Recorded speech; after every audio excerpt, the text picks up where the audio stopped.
Okay, welcome to episode 5 of Meetle the Super Beetle, and hopefully this is the last episode of stage 1. So what are the stages? I just want to briefly talk about the stages and what my strategy is for this build and how I'm going to be able to manage this complex project. And I broke it down into 4 stages. So stage 1, as you've been watching, is it's just basically get a running Miata that is 6 inches longer in the wheelbase. And so at the end of each stage, I'll have a driving, moving vehicle, just not with all the features that I want yet, until the last stage that I'll have all the features that I want. And that'll be the finished product. So to finish stage 1, I have to do the drive shaft, the PPF, the fuel and brake lines, and I've finished the frame rails in the last episode. Stage 2 is I'll merge the 2 bodies together and I'll get it drivable, and that'll be into stage 2. Stage 3 then would be like getting it ready to be a daily driver. So get the dashboard, I'll have to do a custom dashboard, heater and air conditioning, exhaust. Then stage 4 would be the finished product, and that would have like a real nice paint job, some custom rims, get the suspension tuned to get the stance correct. So some people are probably asking, why did you choose a Beetle for this, and why specifically a Super Beetle? Well, I've always wanted a Beetle. I can't really explain it why, but just have always liked them and always thought one day I will have one. I also looked at other classic cars and trucks. I looked at like a Ford Falcon, but it was surprisingly small. And the smaller it is, the harder it gets to do this sort of project. So I also looked at a classic truck and could only find one that was within my price range and had a title. In the pictures it didn't look too rusty, but in person it was a complete turd. And if I brought it home, my wife would have killed me. And I liked it though, but it was not restorable really. It was too far gone. And so that's when I went back to the Beetle, and there was one that was moving and driving and had a title and was at the right price. At first I thought, oh, this is easy, this won't be any problem at all, but it's turning out to be more work than I thought it would be. I think I'm an optimist, and that might be the problem there, but you have to have a lot of free time to do this. If you have kids or a really demanding job, I don't see how you can make this work. You have to have a good garage, enough tools to get by. I'm getting by just barely. But you have to have basically 3 vehicles and somewhere to park them all. The 2 cars that are being merged together, and then your daily driver, because you can't drive those things.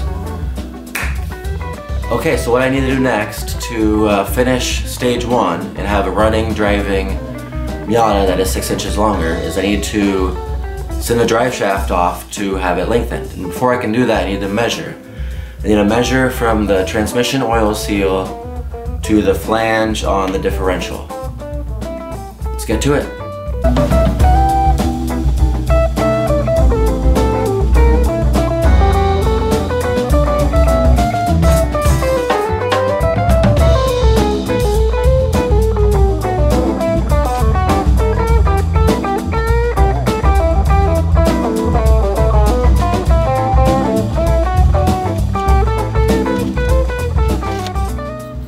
Alright, now I need to take this drive shaft into a shop that can lengthen it, and where I go for that sort of stuff is I go to a truck shop, and they deal with drive shafts all the time, and they have no problem lengthening it. And I made this information for them to know exactly how long to lengthen it, which is pretty easy because it's just 6 inches longer. But they want to make sure, and I don't blame them.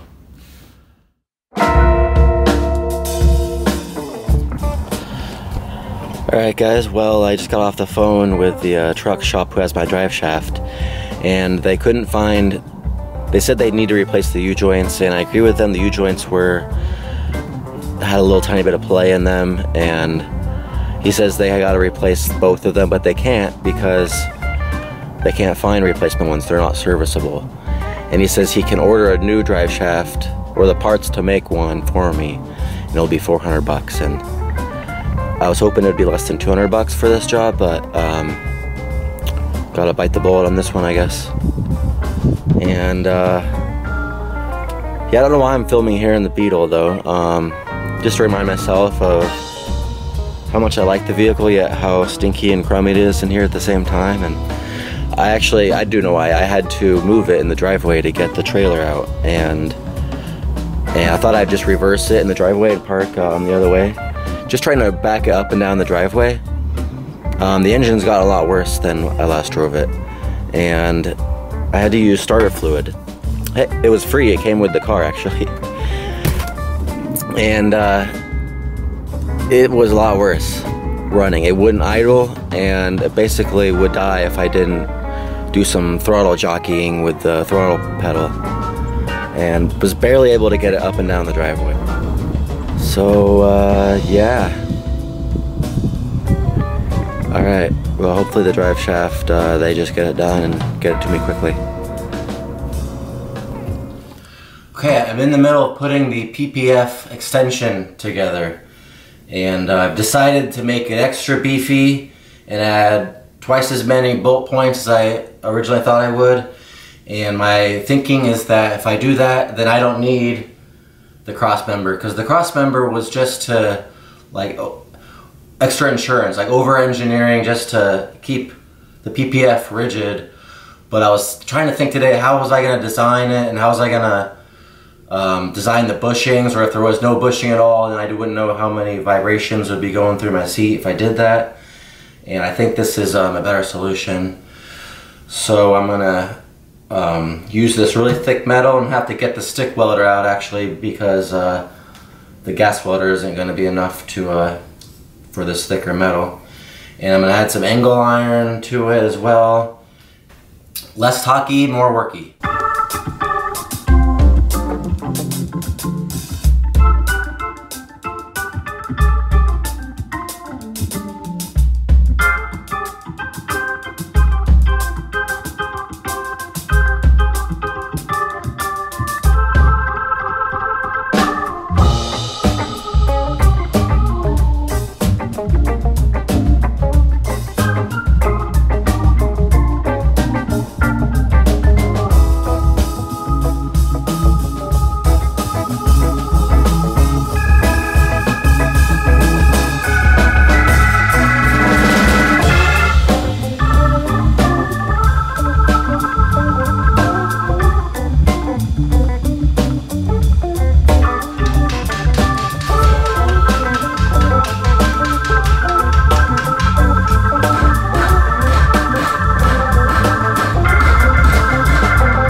Okay, I got the floorboards all welded up, all seam sealed and all primed. And now I'm gonna try this product to put a final top coat on it. And I've never used this stuff before, but it's actually 2 parts. And you take this red button here, pop it off, puncture it like that, shake it for a few minutes, and then it's like a epoxy paint. Let's give it a shot.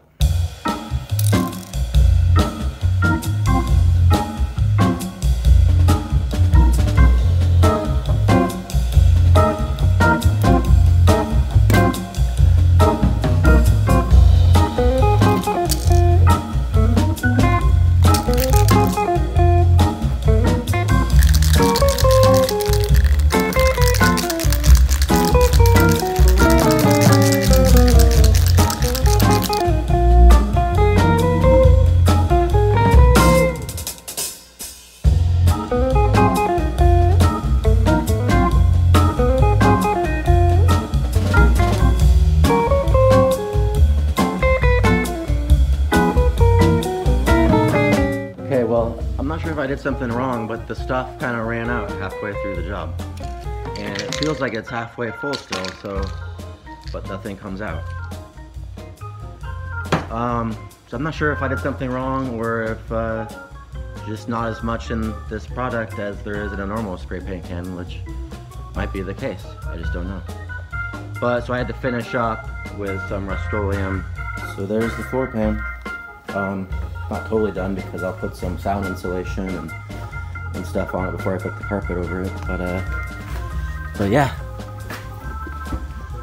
Oh, and then down here I'll probably put some rubberized undercoating. Okay guys, I just finished putting in the PPF extension piece that I was working on earlier, and I used some grade 8 bolts. And I put thread locker on them, and there's a total of, let's see, 1, 2, 3, 4, 5, 6, 7, 8 bolts. I think that'll hold. And you can see the new drive shaft. So that there is the drive shaft. That was $400. Oh, and there's one more thing to show you on down here. Let's see if I can get it to focus. Alright, do you see that there? That is the extension for the emergency brake cable. And my buddy Johnny put that together for me, and we went with these clamps here. We used 3 of them, and there's a little stop here. So this is where we cut the original cable. And then this is a new piece of cable. And it attaches here to the bracket. Yeah, my buddy Johnny was over here yesterday helping me put the drive shaft in and the extension bracket. We got started on the brake lines, but we didn't get finished yet on that. So, Johnny, I know you're watching. Thank you. Everyone say hi to Johnny. Hi, Johnny. Anyway, we'll have to do the brake lines in the next episode. So I know that I promised you that in this episode I would finish putting it back together and then we could drive it around the block, you know, like a Miata death cart, they call it. But I'm gonna have to wait till the next episode because this brake lines is a bigger hurdle than I thought it would be. I'm trying to use this Harbor Freight tool to flare the end of the brake lines because I don't want to use compression fittings on the brake lines because everyone says they're unsafe, and you know, I don't mind cutting corners, but I don't want to cut corners on the brakes. That seems like a bad idea.